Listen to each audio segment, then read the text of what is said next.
Right, welkom by hierdie indiepte oorsig van die NSFIF CPA se veldbrand risikobestuurshandleiding. Kyk, vandag gaan ons presies uitpak hoe jy jou grond, jou lewe en natuurlik jou lewensbestaan teen absolute verwoesting kan beskerm.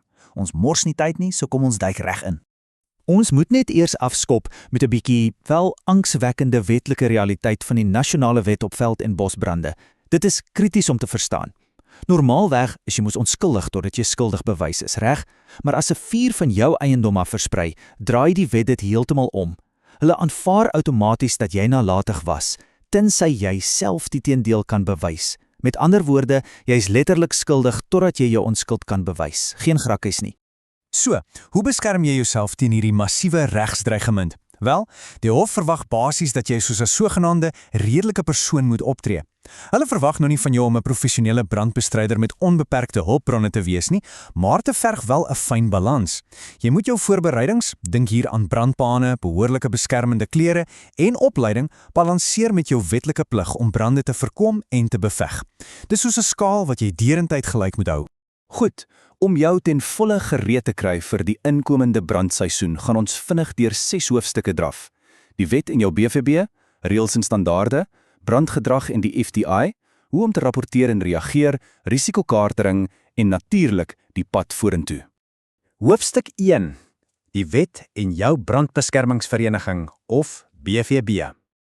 Om deel te wees van die Noord-Oos-Vrystaat Brandbeskermingsvereniging of die NFS-FPA is regtig nie net 'n mooi biermannelike gebaar nie. Kyk, die belangrikste punt hier is dat dit aan jou daardie absoluut deurslaggewende artikel 34 regsverdediging bied. Plus, dit prop jou direk in 'n geweldige verenigde brandbestrydingsnetwerk in, wat toegerus is met die nuutste ANK-SNAP-tegnologie en gestandaardiseerde opleiding. As jy daardie redelike persoonstatus wil hê, is dit letterlik jou eerste stap. Hoofstuk 2. Reëls, standaarde en toerusting. Hier is 'n spesifieke ding wat jy regtig op die grond moet toepas om wettelik beskerm te bly. Ons praat van die kardinale reël vir beheerde brande, die 20-20-20 reël. Jy gaan dit definitief onthou wanneer jy brandpane voorberei. Dis basies 'n bitter streng riglyn wat spesifiek gemaak is sodat jou voorkomende maatreëls nie per ongeluk in 'n absolute weggolramp ontaard nie. Kom ons breek daardie reël vinnig af. Jy moet onmiddellik stop met enige beheerde brande as die temperatuur bokant 20°C styg, as die wind vinniger as 20 km/h stoot, of, en hierdie een word baie keer vergeet, as die humiditeit tot onder 20% daal. As net een van hierdie 3 dinge waar is, perde asseblief daai vuurhoutjies, moet dit glad nie waag nie. Hoofstuk 3. Veldbrandgedrag en die brandgevaar-indeks. Om die wet en reëls te ken is natuurlik belangrik, maar om die wetenskap agter 'n veldbrand te verstaan, dis wat vir jou 'n massiewe taktiese voordeel op die grond gee. Wat fascinerend is hoe iets soos die landskap 'n vuur heeltemal van karakter laat verander. Ons kyk hier na 'n lewensgevaarlike kontras tussen 'n vuur wat stadig oor plat terrein kruip, teenoor daardie vinnige, intense voorverhitting wat maak dat 'n brand letterlik soos 'n wegholtrein teen 'n helling opnaal. Dink net daaraan. Natuurlike opwaartse lugstrome veroorsaak dat die hitteoordrag dramaties versnel.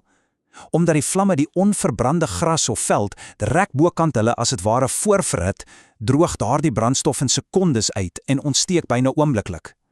Dit is juis wat berghange en koppies so absoluut verraderlik en gevaarlik maak tydens 'n aktiewe grasbrand.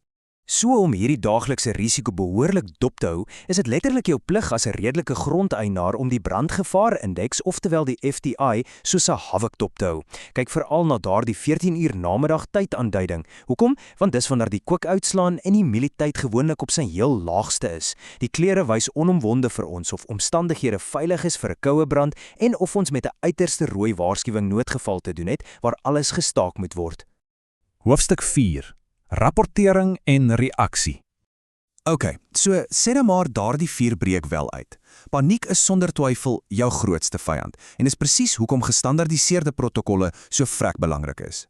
Voordat jy eers daaraan dink om op jou bakkie te spring en die vlamme te gaan pak, is jou heel eerste stap om die kommunikasieketting te aktiveer. Die NFS-FPA gebruik die inkasnapstelsel op 'n toegewyde WhatsApp-groep as die blitsvinnige skakel vir alle lede. Dis tegnologie wat werklik lewens red. Jy moet hierdie 3-stap protokol amper in jou slaap kan opsê. Stap 1. Tik net eenvoudig die woord veldfire saam met jou plaas se naam. Stap 2, en hier is ontsettend belangrik, stuur 'n lewendige WhatsApp location pin. Daai liggingpin is kardinaal, want dit help die res van die span om veilig deur dik rook te navigeer tot by jou. Stap 3, gee net 'n vinnige verslag. Hoe vinnig beweeg dit, hoe groot is dit reeds en watter kant toe stoot die wind dit? Dit gee vir die bevelvoerder die presiese inligting wat hy nodig het om onmiddellik te kan help. En dan, sodra jou stewels werklik op die grond is en jy begin beklei teen die vuur, hang jou eie veiligheid 100% af van die LACS beginsel. Dink daaraan as jou lewensreddende kontrolelys. Jy moet in alle tye uitkykpunte hê.